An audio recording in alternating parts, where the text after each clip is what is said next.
Hello வணக்கங்க. இந்த பையன் வந்து காலையிலேயே குளிக்க போனானே, குளிச்சுட்டானா கிளம்பிட்டானா நீங்க எல்லாருமே காத்திருப்பீங்க.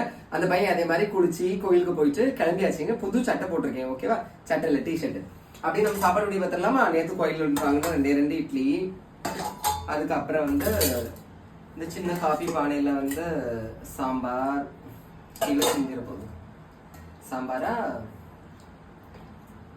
ஓ தந்தூரி உடம்ப பார்த்து தத்த அழிக்குது மனசு, என பிச்சு பிச்சு தடுக்குதையா உன்னுடைய வயசு. அப்புறம் வந்து சட்னி. அப்புறம் வந்து நேற்று ராத்திரி வீடியோல வந்து பாயசத்தை காட்டுறதுக்கு மறந்துட்டேன். கோயில் உள்ள பாயசம், அப்புறம் வந்து கேசரி, அப்புறம் ரொம்ப ரொம்ப முக்கியமா கொழுக்கட்டை, பூவரசு இலையில செஞ்ச கொழுக்கட்டை. சரியா? இன்னைக்கு என்ன பண்ணும் தெரியுமா? இந்த இலையெல்லாம் எடுத்து தூர போட்டுட்டு இதை வந்து வெயில்ல வைப்போம் பார்த்துடுங்க. 2-3 நாள் ஆனாலும் ஒன்றும் செய்யாது. ஓகேவா? இவ்வளவுதான் ஸ்பெஷல். உங்க வீட்டுல என்ன ஸ்பெஷல்? நீங்க எல்லாம் சாப்பிட்டாங்கிறது மறக்காம கமெண்ட் சொல்லுங்க. பிடிச்சி செலக்ட் பண்ணுங்க. தேங்க்யூ.